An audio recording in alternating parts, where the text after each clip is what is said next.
L'année 2003. Au cours d'études standards du ciel étoilé, dans la constellation du Phénix, une petite naine jaune a été découverte. Puis par la suite, a été nommée WASP 96. L'année 2013. Le télescope spatial Super WASP a découvert une géante gazeuse extrêmement gonflée à proximité immédiate de l'étoile. L'analyse spectrale préliminaire de son atmosphère a montré qu'elle a une transparence étonnante et ne contient presque pas de vapeur d'eau. L'année 2022. Le télescope spatial de nouvelle génération, James Webb, a réanalysé la composition de l'enveloppe gazeuse de l'objet. Cette fois avec une précision jusqu'alors inatteignable. De nouvelles données ont dérouté les scientifiques. Selon eux, l'exoplanète devrait être enveloppée de couches denses de nuages épais, ce qui contredit complètement les idées précédentes. Ainsi, les données de Webb divergent des résultats des premières mesures, nous obligeant à réfléchir à l'exhaustivité de notre compréhension de l'univers. Qu'est-ce que cet appareil étonnant et qu'a-t-il déjà réussi à discerner dans les profondeurs de l'espace ? Essayons de le comprendre.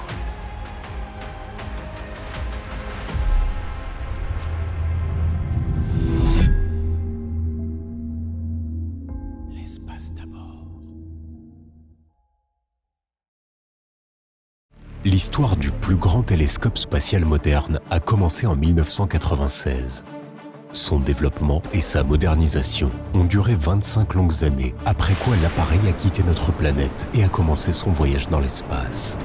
James Webb a passé 1 mois en route vers sa destination, située à 1,5 million de kilomètres de notre planète.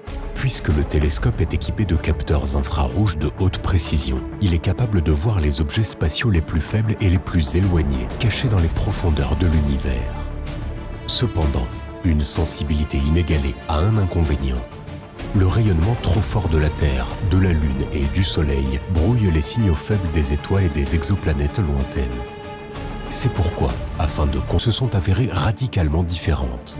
Selon elle, les couches externes de la géante gazeuse contiennent une abondance de vapeur d'eau.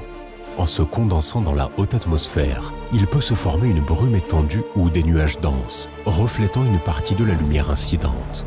De ce fait, la température des couches inférieures de l'objet peut différer considérablement des valeurs calculées. Peut-être que la précision de la première étude était insuffisante ou que certaines des données ont été mal interprétées. Il est également possible que nous ne connaissions toujours pas un certain facteur qui nous permettrait de combiner les résultats obtenus. WASP 96b reste un mystère, ce qui signifie qu'elle doit encore être étudiée plus en détail. Bien sûr, les découvertes de Webb ne s'arrêtent pas là. Par exemple, à 69 années-lumière de nous, il existe un système inhabituel composé de 3 naines brunes à la fois. Ces corps cosmiques sont trop grands pour les planètes et en même temps trop petits pour déclencher une réaction thermonucléaire stable dans leur profondeur. Généralement, il est très difficile de détecter les naines brunes car leur propre rayonnement de surface est extrêmement faible.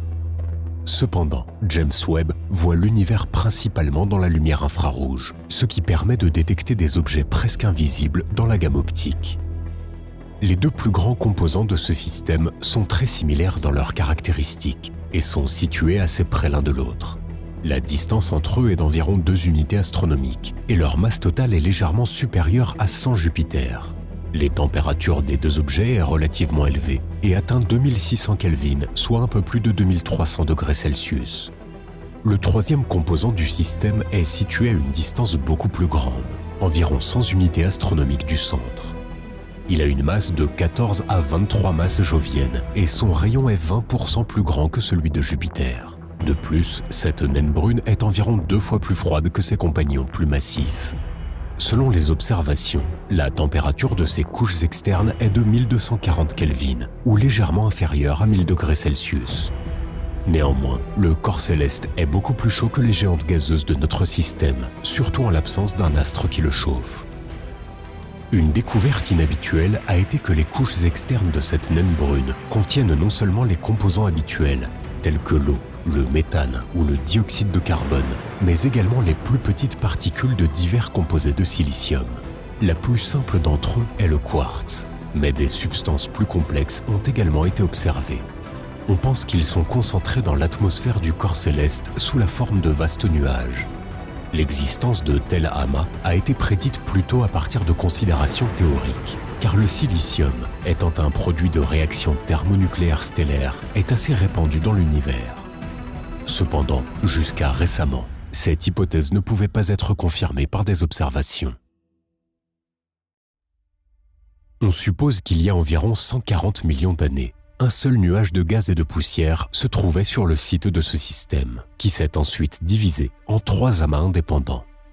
La cause probable de cet événement pourrait être l'effet gravitationnel d'un corps céleste massif qui serait passé à côté de la nébuleuse protostellaire. Il est à noter que si la séparation ne s'était pas produite, la masse totale de l'objet formé aurait été suffisante pour déclencher une réaction thermonucléaire auto-entretenue.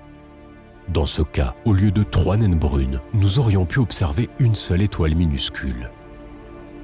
Bien sûr, les instruments du télescope Webb sont capables d'étudier non seulement des objets uniques cachés dans les profondeurs de l'espace, mais aussi des structures cosmiques grandioses, s'étendant sur des centaines d'années-lumière. L'une d'elles étant la nébuleuse de la Carène, le plus grand berceau stellaire de notre galaxie. Cet amas lumineux et vaste est situé à environ 8500 années-lumière de la Terre et sa masse atteint 900 000 solaires. Il comprend non seulement des nuages géants de gaz et de poussière interstellaires, mais aussi des milliers d'étoiles, de très petites aux vraies géantes. En particulier, c'est ici que se trouvent 2 étoiles qui sont incluses dans la liste des objets les plus brillants de la Voie lactée, Eta Carinae et WR25. La luminosité de chacun d'eux dépasse celle du Soleil de plusieurs millions de fois. Bien sûr, de tels objets uniques attirent inévitablement l'attention des astronomes. Cependant, les caméras infrarouges de Webb permettent de voir de nombreuses étoiles jusque-là inconnues dans une brume poussiéreuse. Le fait est que c'est dans cette région de l'espace que des centaines de jeunes étoiles naissent constamment. Selon les concepts modernes, de nouveaux astres sont formés en raison des forces de gravité qui compriment et chauffent les nuages de gaz cosmiques. Au cours de son évolution, une proto-étoile passe par plusieurs étapes jusqu'à ce qu'un feu thermonucléaire éclate finalement dans ses profondeurs. Cette théorie a été confirmée par de nombreuses observations. Cependant, de nombreux détails de ce processus long et complexe restent mal compris. Parfois, la formation d'une nouvelle étoile prend des millions d'années. Cependant, les astronomes n'ont pas besoin d'un temps d'observation aussi long. Grâce aux capteurs infrarouges de Webb, des milliers de proto-étoiles et de jeunes étoiles à divers stades d'évolution ont été découvertes dans la nébuleuse de la Carène. Il est très important que tous ces objets aient été formés dans le même nuage de gaz, ce qui signifie que leur composition et leur âge sont très proches. En les observant, les chercheurs pourront retracer entièrement le processus de formation des étoiles et mieux comprendre quelles sont les forces qui y sont impliquées. Certaines des phases supposées de ce processus prennent quelques heures ou quelques jours, et grâce à Webb, la probabilité de les enregistrer augmente considérablement. Il est tout à fait possible que nous puissions bientôt admirer la photographie d'une jeune étoile scintillant à des milliers d'années-lumière du Soleil.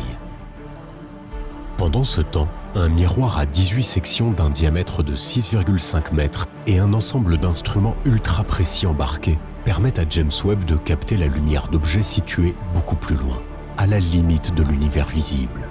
Leur âge est de plus de 13 milliards d'années, ce qui signifie que le télescope nous donne l'opportunité de plonger dans les temps les plus anciens, immédiatement après l'hypothétique Big Bang.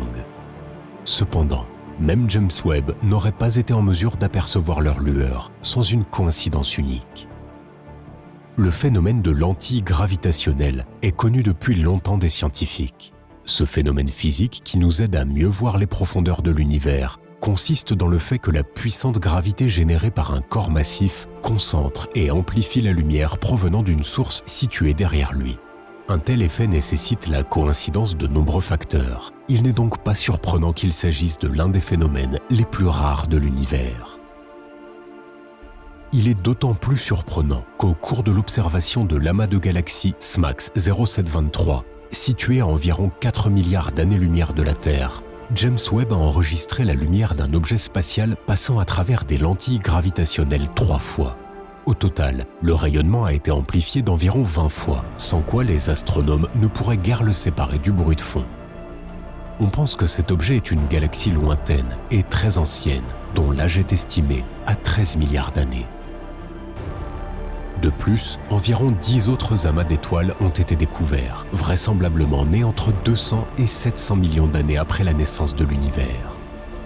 D'après certaines observations, ils ont une structure complexe dont la formation prend des dizaines de millions d'années.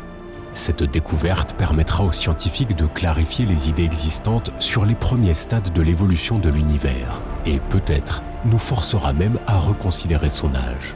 Malheureusement, nous savons encore très peu de choses sur ces temps anciens et James Webb nous aidera certainement à en savoir plus à ce sujet.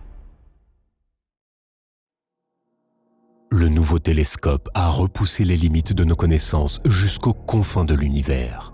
Il est probable qu'en ce moment, des dizaines de découvertes soient cachées dans ces photographies, en attente d'interprétation prochainement. Pendant ce temps, la mission Webb ne fait que commencer et se poursuivra de nombreuses années à venir.